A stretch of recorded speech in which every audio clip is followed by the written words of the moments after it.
Presented by Prize Picks. Get $50 instantly when you play your first $5 and use the promo code Welcome to Light Years. Oh, dead of summer, Andy. I went out of town and I messed up my back even worse. I'm straight coming here from the doctor's office. It's also why there hasn't been a pod for a few days. I'll be okay, but just, I wish I could say I did something cool, but really just old man injury, hit a golf ball, lower back goes out, have to see a doctor. Horrendous. You think this is like the Warriors, this is the Warriors, just old man injuries. You think GP2's out half the games and it's just like, oh, he's ill again. That's what it is, man. He just golfs and just slips a disc. You know what I mean? And just he's out for a couple games. Are you saying I need a Kuminga to help carry me through the regular season? You need Rick Celebrini is what you need. You need the GOAT. You need the GOAT. We got a fun one today. Danny Emerman's going to be joining us in a few minutes, so everyone stay for that. He just had an article on Kuminga. We're just going to discuss some other stuff. But before that, we have NBA news that is not related to the Warriors putting us in the chair all summer. Some schedule stuff. Not the full schedule release. I'm guessing this full schedule release comes out in a day or two. But we got opening day. We got Christmas. And you know what our friend Adam Silver did? All right. He made sure the people got what they wanted, which is Steph Curry on the big days. Let's start with opening day. Might as well go chronological. So opening day, by the way, opening day is going to be on NBC. I haven't really processed that yet. How do you like? I was just thinking TNT, even though I knew TNT is not happening this year. It's just like I hadn't processed it was on NBC. They put out this awesome video. I thought this was so cool.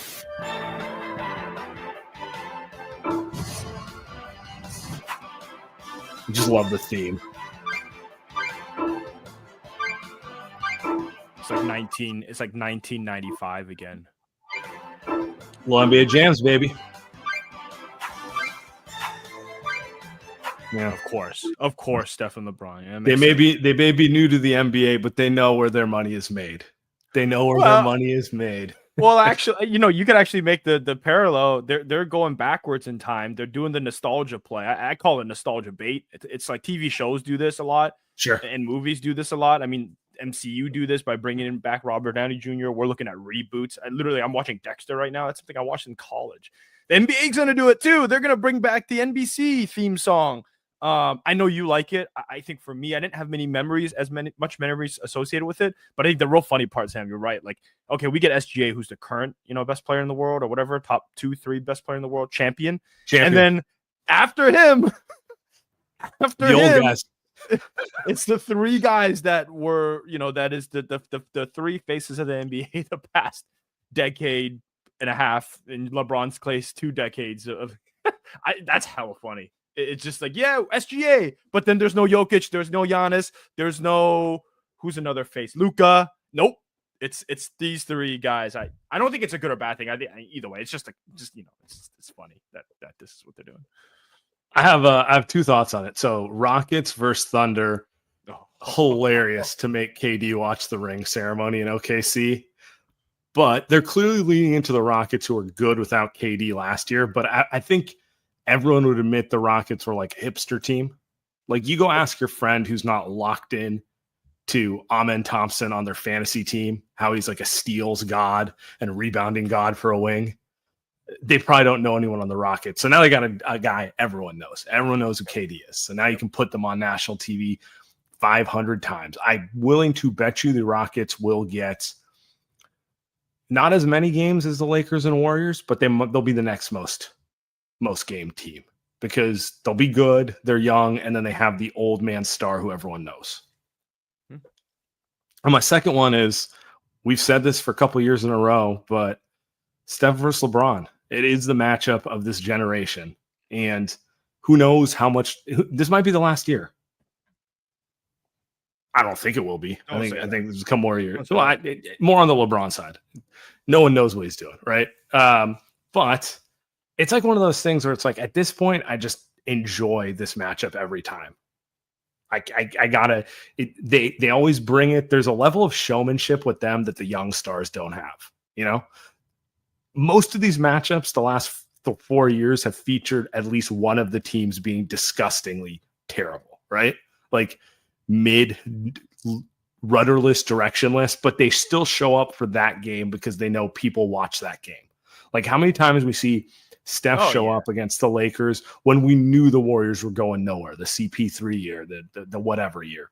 But there's that, hey, I'm playing against LeBron. This is a rivalry thing.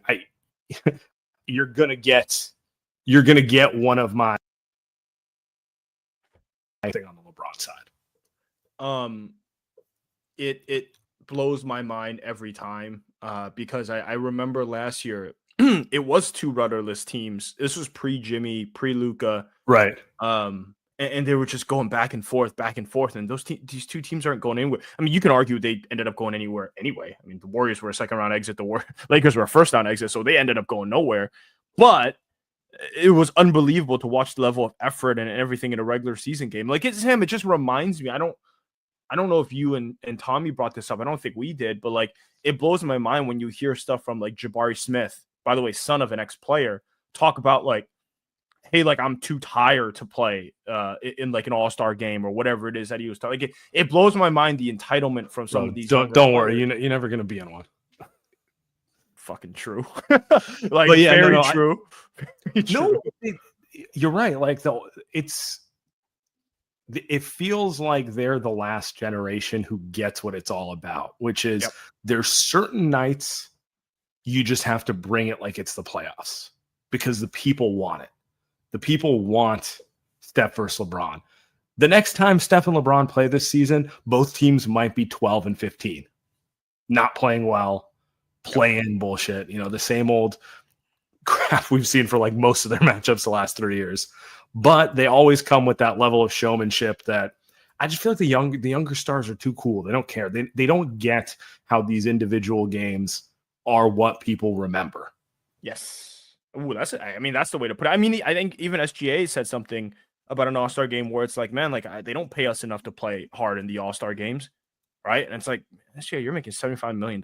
Like end of the day, it's like the goal here for you guys. I know it is for you guys to be great, but it's like the fans want, like people want to watch these. There's a reason why people watch Steph that aren't Warriors fans. There's a reason why I mean, LeBron, right? But like, there's a reason why these are the guys that people have watched for so long, no matter what. So, dude, I'm pumped up. I mean, everyone is presumably healthy for that first game, so that's great. And I think I don't know. It doesn't get all 9 better. Warriors. That's all we got. 9 guys. Yeah, I mean, they'll get a couple from the G League, right? They could bring up a couple guys that I've never heard of before.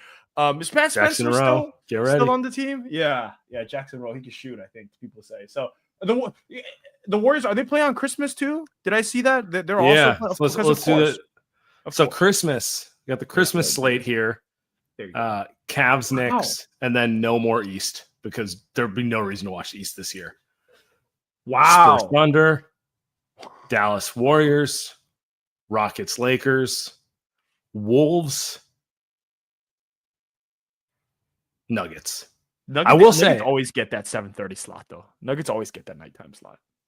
Yeah, because there's only like 6 teams who can even play games at that time, and 2 of them are just not going to be put in the late game. You're just not putting Steph and the Warriors. Portland versus Sac? You don't want to watch Portland versus Sac, Chris? Oh God, yeah. Scoot Henderson versus Zach LaVine. Yeah, that's what the league needs. Real hoops. What was I gonna say? A little bit. I'm not gonna lie. A little thrown off on Dallas versus Warriors. I thought we were gonna get a little Warriors Rockets. I thought we might get Warriors Lakers. We got that on opening day, but giving us the Splash Brothers showdown here. Yeah, I actually thought we were going to get down. I thought it was going to be the flip. I thought we'd get Dallas versus Lakers because of the Luka angle, and then Rockets versus Warriors because that was a really good series, and the KD Warriors thing adds tension to it. So hey, don't expect too much from Over. All right, just be glad that these are some good matchups, and we'll be happy about it. I think LeBron and KD. I mean, that's great. That's a great one. It shocks me. No Eastern Conference. is crazy. I guess Halliburton's out. Jason Tatum's out. 9 a.m. They gave us this is like a charity. They get the 9 a.m. game. That's it. They don't even try to pretend. They don't even try like, oh, the Hawks will be good this year. Let's get them in there. Yeah. Oh, that's right. You're right. No, the Hawks are like a Martin Luther King Day, like holiday type of primetime game. Rivalry week, like fake rivalry week, which I don't even know is a thing until it's happening. Yeah, I didn't even know there was a rivalry week. Let me answer this, dude. I was thinking about this. Right after infrastructure week. For the Fleet Week. I didn't know Fleet Week was coming up either. That's a thing. The Lakers feel like are always on national TV, and we're nearing the end of the Steph, and maybe this is an easy question, but like, Sam, how long do you think the Warriors are going to get national TV games like this, just over and over and over again? Do you think the moment Steph is gone, it's just you think if Steph is playing 3 years from now and the Warriors are like a 28-win team, like they're still on Christmas, like it's just Steph, just by himself? I think you underrate how slow the burn will be. Like, I think first they're going to get moved to that 10:30 Eastern game when they have no one to watch, but they still have brand cachet. Like, how many years did the Bulls get national TV games when their team sucked just because Jordan played there at this point, like 27 years ago? But you know what I'm saying? Like, yeah. There's going to be that. Like, the year that they sucked, they still got a bunch of games. They did. And then eventually, if they don't get good again, then they'll just get booted. Like the Miami Heat were collecting Christmas games forever because it was a thing that they did. And eventually you're just like, you know what? I don't need to see Wiggins and Rozier. Tyler Hero. Let's see.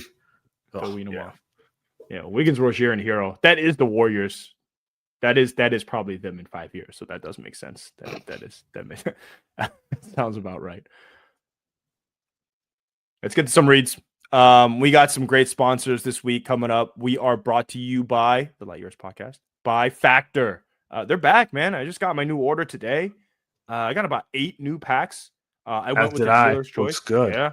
Yeah. Yep. I think I saw there was a chicken. Like the thing about me is like if it's fast, when I eat fast, I eat really unhealthy food. But the great thing with Factor is they've got fast and variety, and they're healthy, right? So you choose from a wider selection, weekly meal options. They got premium seafood choices. I got a salmon one today. They got ones with shrimp as well with no extra cost. You even get GLP-1 friendly meals, new Mediterranean diet options. I love Mediterranean. That's probably the most healthy food I eat. It's packed with protein and good fats. And they've got global flavors. Our listeners know me and Sam, we're global guys. So for the first time, try Asian-inspired meals with bold flavors influenced by China, Thailand, and more. I mean, that's freaking awesome. From more choices to better nutrition. That's why 97% of customers say that Factor helped them live a healthier life. Feel the difference no matter your routine. And they've got 75 weekly meals made for how I want to live, how I want to eat. Help me lose some weight, man. So eat smart, factormeals.com/lightyears50 off. Use code lightyears50 off to get 50% off your first box plus free breakfast for 1 year. That's code lightyears50 off at factormeals.com for 50% off your first box plus free breakfast for 1 year. Listen, get delicious, ready-to-eat meals delivered with Factor. Offer only valid for new Factor customers with code and qualifying auto-renewing subscription purchase. All right. We are brought to you by the Light Years Podcast, by Square. Today's episode by our friends at Square. Smart, streamlined tools to make running your business simple because the right tools make all the difference. So for a limited time, our listeners can get up to $200.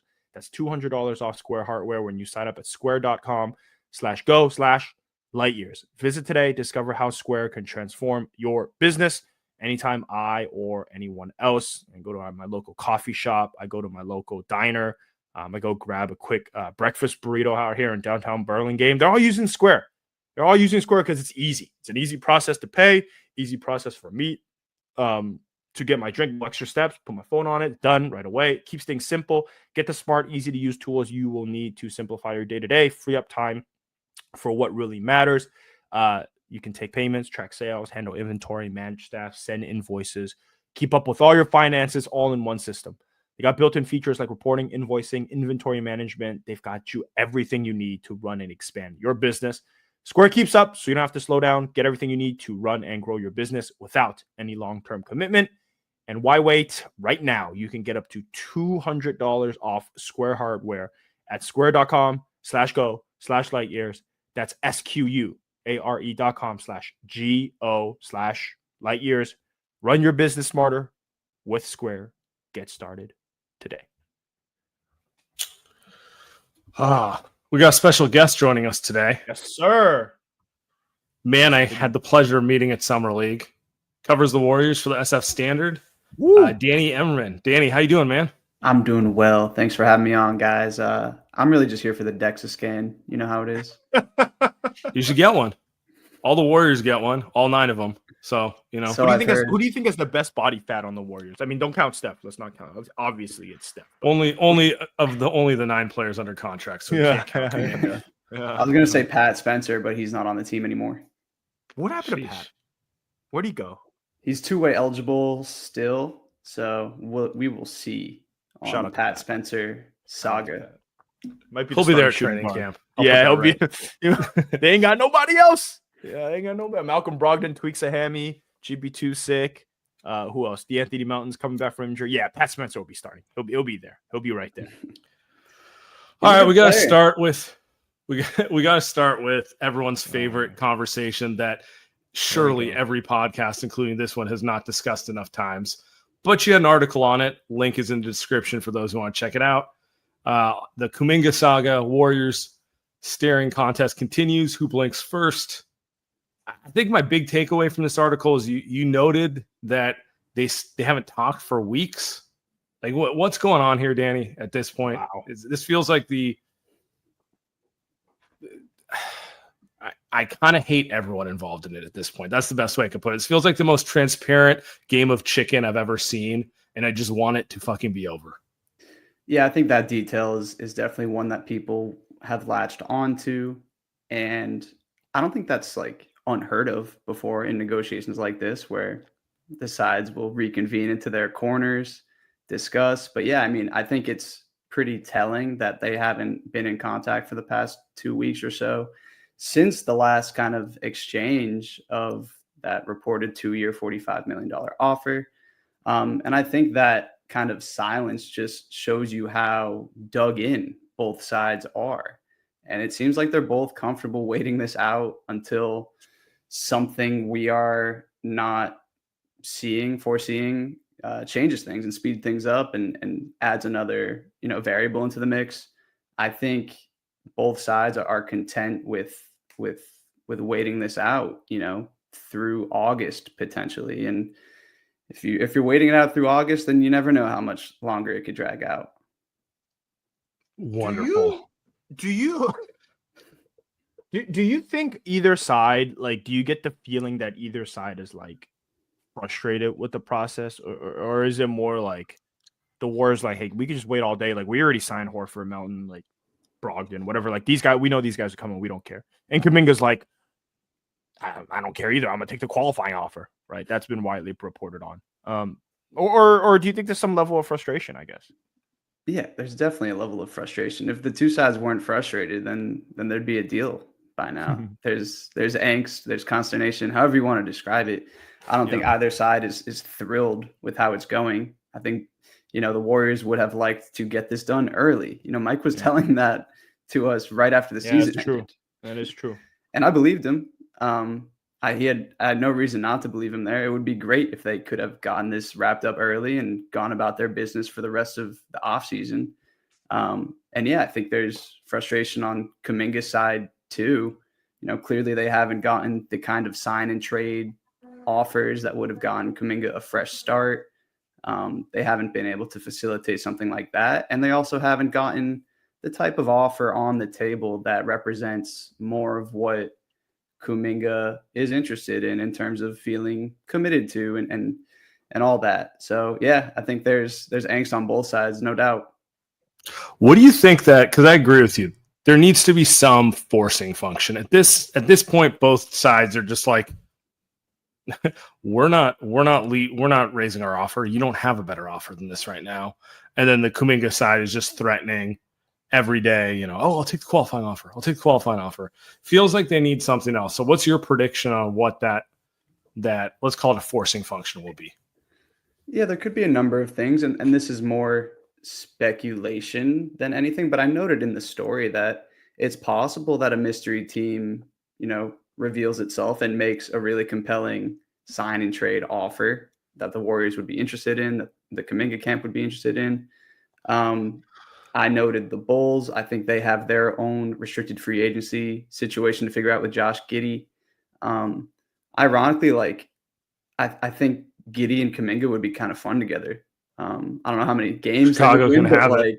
they can run in transition. Like Giddey has a good floor. Fun for who? Court awareness. Yeah, I mean, I think that could throw in Buzelis. Oh yeah. Yeah. This is another great Bulls 37-win team. That'd be more interesting than what they've had for the past several years. Not true. Not I think I agree with you on the Bulls. I kind of think if whichever one signs first, and I'm going to say it's going to be Giddey, that's going to force something on the Kuminga side. One, whatever number Giddey gets will probably force the Kuminga camp to it gives the Warriors and Kuminga something to work off of. Two, I mean, this isn't like me making it up or Sam Source or anything. Like the Bulls have been one of the teams who's been most interested in Kuminga over the years. They cannot make an offer for him until they figure out what they're doing with Giddey, just because of their own thing. In theory, if they sign Giddey, they could then come to the table with a sign and trade. I don't know, maybe. And if they don't, then Kuminga's camp has to seriously look at it and go like, this is all it is. They're not going to accept the Kings offer. We just got to take this and call it what it is. That's my working theory. I don't know.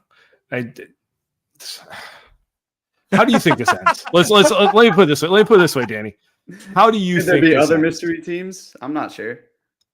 The other way this could end is someone in the Warriors organization, steps in, again, I'm speculating here, but maybe Joe Lacob steps in and says, hey, guys, we got to figure this out. Whatever we can do to make it work, let's do it. Whether or not that would be effective or productive, I don't know, but that's another, I guess your term is forcing function. That's a possibility to how this gets resolved, I'd say. And we all know that Joe Lacob has been a big advocate of Jonathan Kuminga's in the past. I'm not sure where he's at in all this. He's also a big advocate of his own money. So, really putting his two favorite children against each other right now, right? Hey, Joe Lacob's he's made a lot of money, paying close attention and caring about his money. So I don't know if this is a pro labor or pro management podcast. I'm not sure where you guys stand, but we're a hate everyone podcast. I am a pro getting Kuminga decision over with so we can move on with more fun things. I don't get the feeling that Lacob is sitting there, and again, no, I don't either, but I don't get the feeling that Lacob is sitting here saying like, hey, we need to make this happen to keep Kuminga. I think he's happy to make a trade. The problem is, I think you alluded to it earlier, is the problem is like he wants to make a trade, but he's also not trying to make a trade for some scrubs. He's a flash guy. He needs to be able to have the headline. Royce O'Neal and Nick Richards, he don't even know who that is. Like, you don't even know who that is. Royce O'Neal, bro. No. Can you imagine him going and talking to your boss, TK, and being like, Devin Carter, that's my guy. Now, Devin Carter is not a Joe Lacob guy. He needs more sizzle than Devin Carter. He needs like Jimmy Butler. He needs the allure of Kuminga or Wiseman. He needs something flashier. I think it makes sense for the Warriors to try to extract as much value as they can in a potential trade, Sure. Just in terms of asset management.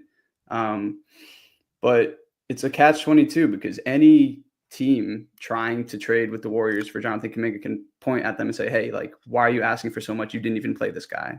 Like, he can't be worth the first-round pick if you won't even play him when it matters most. So they're in a pretty tough negotiating position in that sense, I'd say. All right, give me your prediction. How does this actually end?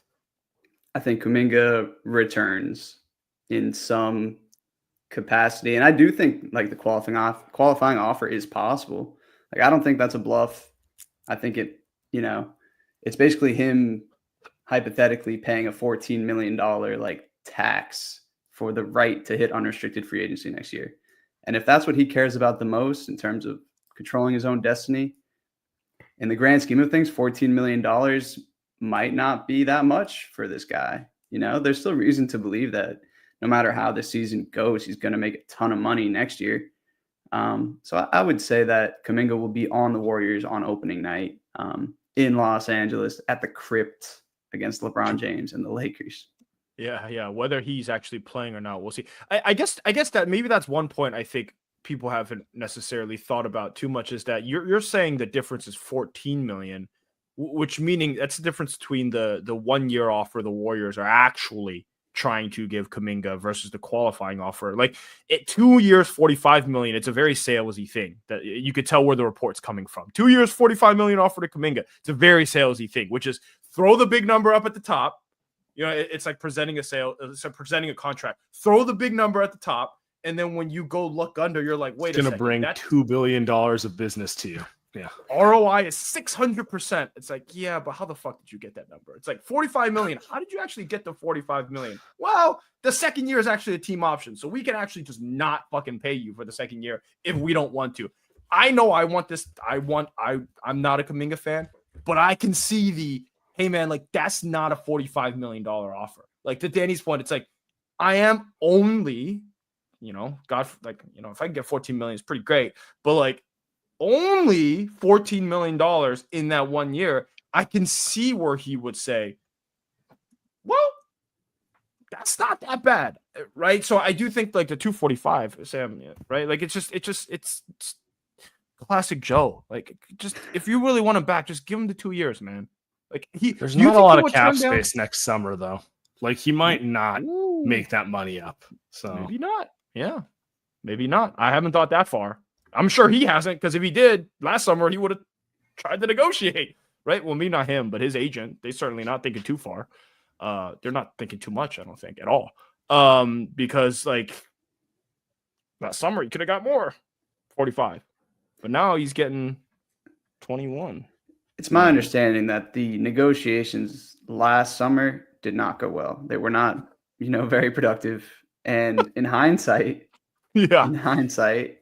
it would have behooved the Warriors to get him on some sort of long-term deal last summer. It would have been much easier to trade now. It would have been much easier to trade last year or heading into this year at several various points. And you would have been able to do it without breaking the bank. I'm fairly certain about that. Yep. That was a blame on all sides. Blame on all sides, I think, is like it's like the constant of all of this is like, I don't know if I blame one. There's no winners here. Yep. Definitely not us, because we got to fucking watch this shit every goddamn. Danny, you having fun reporting on this every week? Is this fun for you? This is real journalism right here. This is on this in particular. Yeah. Hey, listen, I'm living the dream. I can't complain.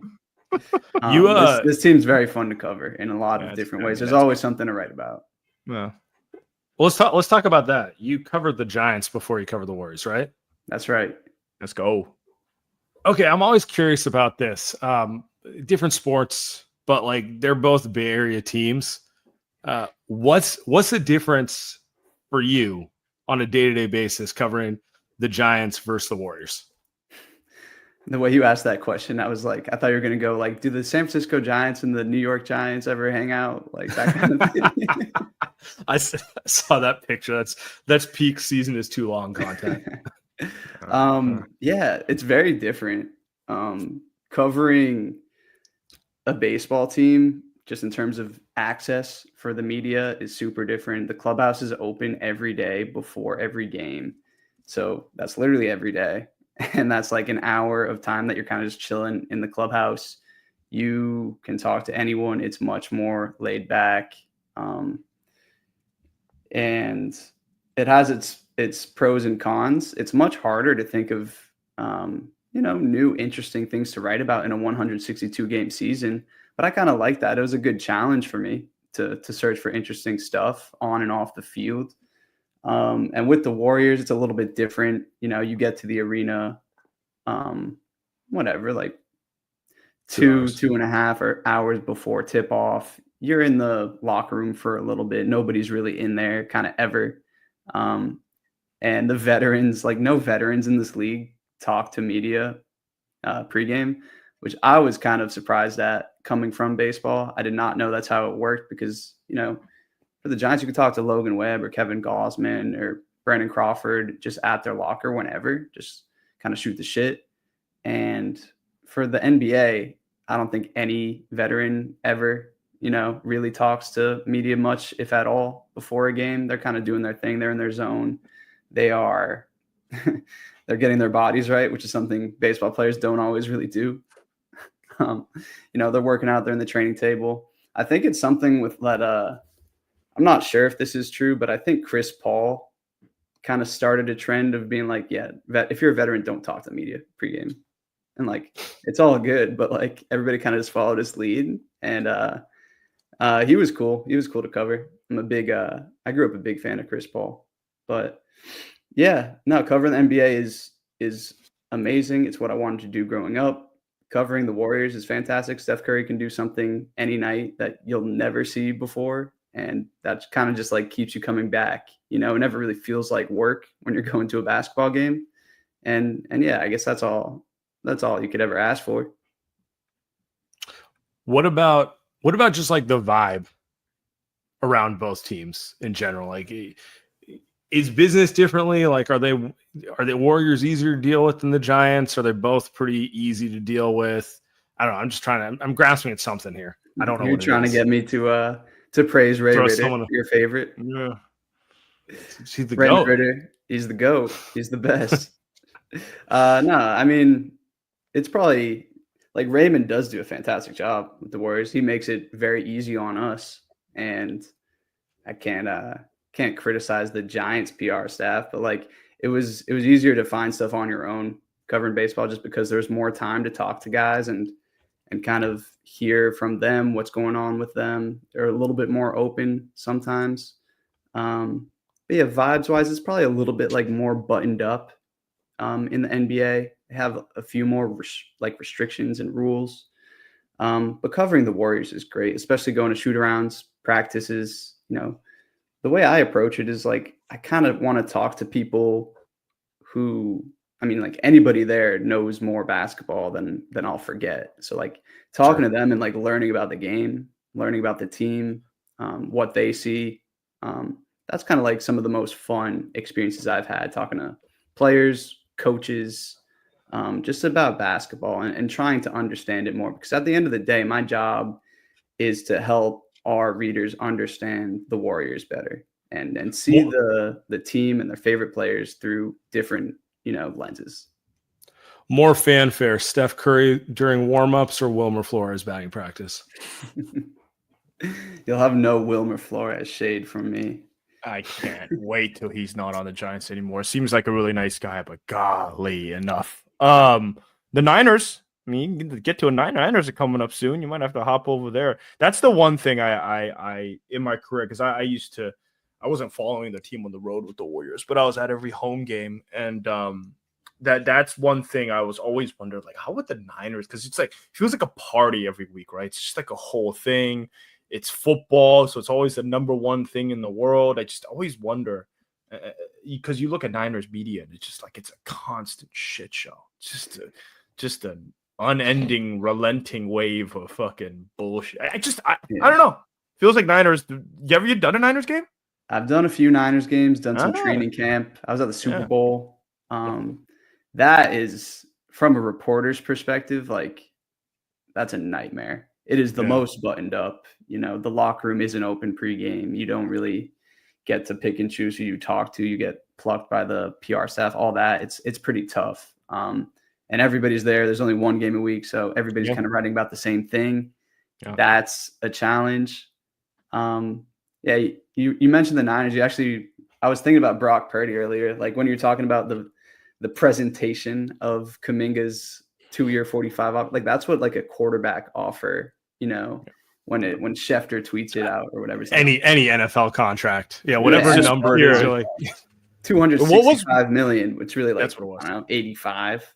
Like Yeah. who knows? Who knows? That's I don't what- understand the NFL salary cap at all. That's the NFL is the kings of that. I probably should have compared it to that, where it's everything is completely fake, completely. Because they don't have guaranteed contracts, and I guess that's where the Warriors, because you got to remember Josh Allen does. That's about it. Yeah. Josh Allen has a fully guaranteed contract. Deshaun Watson, right? Yes, for sure. Yeah. Deshaun Watson. He's infamous for that. Yeah, he's infamous for that. Yeah, well, yeah, right. Oops. Amongst many other things, because he's a piece of shit. But yeah, I just.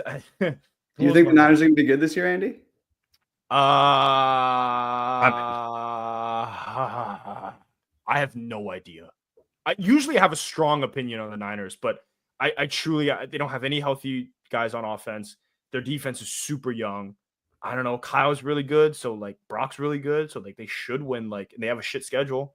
Like they should win like 8-9 games at least. But Salah's awesome, but I can't tell you if any of these defensive players. How are we supposed to know if Upton Stout's supposed to be good? Because he fucking looks good in training camp. I mean, you know what I mean? I'm not saying to you, that was my draft sleeper. Yeah, right. Andy. People are like, me this defense and everyone looks else. amazing. Like, that's another thing. Like from a reporter's perspective, I've done training camp and guys are like charting every play and like grinding out like who stands out on like the backfields and stuff like that. To me, there's no value in that. That does not mean anything. Bad day in training camp. Threw 3 picks. Like you don't fucking know like, what they were who doing. knows what he was trying to do, what the defense was doing. Like I have no idea. Maybe these reporters just know so much more ball than me that they can see it and I can't. But I've never been more confused than football, because but I play basketball, so like I can pretend like I understand it. But like when you watch a football game, you don't even see half the field. So it's like I don't even know where the DBs are. I don't even know where the safety is. How am I supposed to know like where? That's actually where watching from the press box is somewhat advantageous, because you get that like you could just see it's like, oh, the safety blew the coverage because the wide receiver's wide open downfield, and you'll never see that on a TV because they're just following the quarterback around the entire way. Should they have like an aerial view? You think like maybe that's the next thing for? I don't know. It's kind of weird though. They've got the I'm surprised. Yeah, I'm surprised they haven't sold like streaming rights to live all 22, like allowing like the super nerds to pay to have the different camera angles, because not like they don't have them, and God knows they love to find new ways to make money off the same thing. That could be Playback's next venture. Maybe that's where we go. But I'm always surprised by that, because like you will find people who will pay for like, oh, I can adjust the camera angle. You know, that's like you're probably not picking the best one. The one that the broadcast pick has been like tested over years is the one that most people enjoy. But there's always someone willing to pay extra for something. You said your dream was to cover the NBA. So is basketball your favorite sport of the 3? I get the sense you're a fan of all sports, similar to me and Andy, but basketball is like your number one. Basketball was always number one. Yeah. It's funny. I grew up in the Boston area, and just reading the Boston Globe every morning, it was always on my kitchen table. It's the best sports section in the country. And it was very formative. I was 9 years old in 2008 when the Celtics, brought their big 3 together and won the championship. So like, staying up late, on school nights to watch the finals was like my introduction to basketball. And that team is a very lovable team in a lot of different ways. So it was cool to get introduced to the sport like that. Played high school basketball, still play pickup, to this day. It's funny. I was at Outside Lands this weekend, and my high school basketball coach texted me. I'm like, dude, like, what do you want from me? Like, I'm busy. Like, we're at Ludacris. Who is your favorite performance at Outside Lands? I am personally too washed to go to Outside Lands anymore. By the way, Sam, been to a ton of them, but I retired from my Outside Land days at some point during the pandemic. I was looking through old photos and found a picture of me and Sam at Outside Lands in like 2015. I was like, holy shit. I mean, you just gave away your age, and I'm sitting there thinking like, fuck, I'm like 8 years older than this guy. It's insane. I know I know which picture you're talking about, and it cannot see the internet. So No. I was just looking through my phone. I was trying to look for some stuff, and I was like, "Oh, that's me and Sam from at OSL." Are you retired yeah. too, Andy? Yeah. I live in I family like same with married with a kid. He's not. He's fake retired. He comes out of retirement. He's like still Wizards MJ. You know, he'll still come out of retirement here and there. I do love drinking, but like OSL, you know, me and my wife we were like, oh, should we go to OSL? But it's like Sam's gonna know this. It's like, should we go to OSL? But it's like, well, the kid sleeps at 8. We're gonna have to put him at the in-laws. Now, if we come back too late, now it's gonna ruin a night of sleep. So it's like 18 different things, and then we look at the tickets, and then we're like, well, we want VIP, and then we want 2. So now it's like $1,500 to go. And I live in Burlingame now, which is like 45 minutes from Richmond. Anyway. Who was your favorite artist? Who was your top? Who was your guy? This probably week? Anderson .Paak. He headlined on Sunday night. Yeah. Nice. That guy's class. He was at like this bar that my buddy owns, the Felix. I don't know really? But yeah, he was performing at the bar after. I don't know who Anderson .Paak is. My wife loves him, but that's not my, my type of music. But I was like, oh, Risa, don't you like this? She was like, yeah. Something with Bruno Mars. I was just like, oh, sounds great. Sounds great. Just let me know when. Who's the EDM guys on this year? You more like Sunday? You're an Illenium guy, John Sunday guy. Yeah, I don't like Summit too much, but yes, Illenium, that's my favorite. So he's a Bay guy, so he's a Bay Area guy. But yeah, they didn't have too much EDM this year. But I do love OSL. The food's great. It's 50 degrees by the time 8 p.m. comes around. Like it's the best part is you see people. I don't know how long you've been in the Bay, but like it's great weather. It's great weather. What's up, bud? And then by the time 6 p.m. comes around, all the girls that are wearing like dresses or whatever, it's completely freezing and they're like completely cooked. But yeah, this was my 4th OSL. I think I've been here since 21. So yeah, I know how it is. You got to bring an extra hoodie, you know. Yeah. For when it gets cold. I think this is my cue to get going. But Danny, we appreciate you. Thanks, guys. I appreciate it. You want to say hi, little man? No. He's shy, What's up, big fella? No way. Oh no.